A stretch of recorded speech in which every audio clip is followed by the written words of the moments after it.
അസ്സലാമു അലൈക്കും വറഹ്മത്തുള്ളാഹി.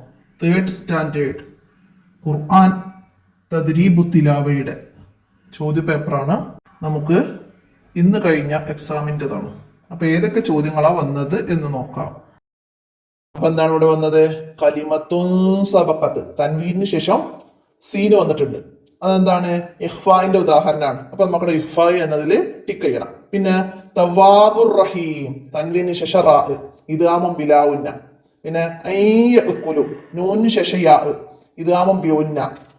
അടുത്തത് വമിൻ ഖൽഫിഹി, അവിടെ നൂനു ശേഷം ഖൽക്കിന്റെ അക്ഷരം അല്ലെ, ഇൽഹാർ. അടുത്തത് മിംബഅദു, നൂനു ശേഷം ബാ, ഇക്ലാബ്.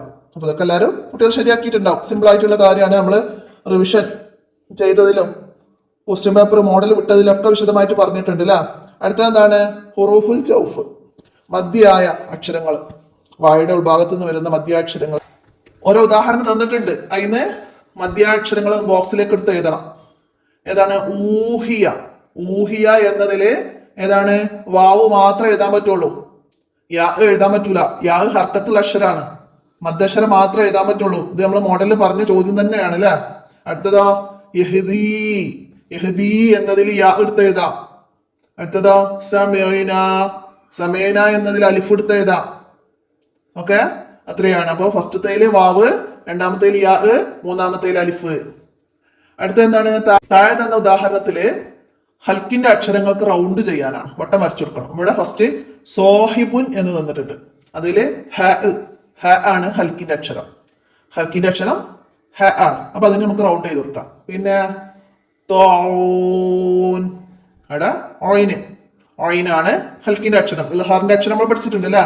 അപ്പൊ അത് എല്ലാവരും റൗണ്ട് ചെയ്തിട്ടുണ്ടാവും. അടുത്ത ഇനി കുട്ടികളെ നോക്കി ഓതി കൊടുക്കാൻ സൂറത്തുൽ അഹ്കാഫിൽ നിന്ന് 10-11 ആയത്തുകളാണ്. കുൽ അറൈതു മുതല് ഹാദാ ഇഫ്കും കദീം വരെ കുട്ടികള് അക്ഷരങ്ങൾ ശുദ്ധി, ഇടർച്ചയില്ലാതെ. പിന്നെ അതില് ഇൻകാന എന്നതിലെ നൂനിനെ ഇഖ്ഫാ ചെയ്തത്.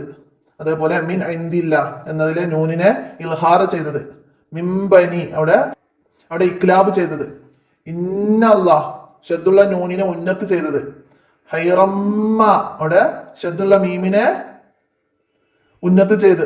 തൻവീന് ശേഷം മീമു വന്നു, ഇദ്ഗാം ബിഉന്നയും വന്നു അല്ലെ. അപ്പൊ ഇതൊക്കെ കുട്ടികൾ ശ്രദ്ധിച്ച് ഓതി കൊടുത്താലാണ് നമുക്ക് അവിടെ മാർക്ക് ലഭിക്കുക. പിന്നെ ഹിഫ്ലിന്റെ ഭാഗം, കാണാതെ ഓതി കൊടുക്കേണ്ട ഭാഗം ഏതാണ്? സൂറത്തുൽ ഖദർ. സൂറത്തുൽ ഖദർ പൂർണ്ണമായിട്ട് ഓതി കൊടുക്കണം.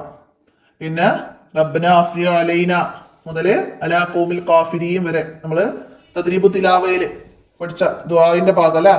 അപ്പൊ അതൊക്കെ കുട്ടികൾ പറഞ്ഞു കൊടുക്കണം. അപ്പൊ അവിടെ നമുക്ക് 50 മാർക്ക് ഹിഫ്ലിന്റെ മാർക്ക് ലഭിക്കും. അപ്പൊ ഇത്രയാണ് ഈ ചോദ്യ പേപ്പറിൽ നിങ്ങൾക്ക് വന്നത്. അപ്പൊ എല്ലാവരും എഴുതിയിട്ടുണ്ടാവും. സിമ്പിൾ ആയിട്ടുള്ള കാര്യങ്ങളാണല്ലോ വന്നത്. അപ്പൊ ഇനിയും അടുത്ത ക്ലാസ്സിലേക്കുള്ള വീഡിയോസ് ഒക്കെ നമ്മൾ അപ്ലോഡ് ചെയ്യും. എല്ലാവരും ഉപകാരപ്പെടുത്തണം.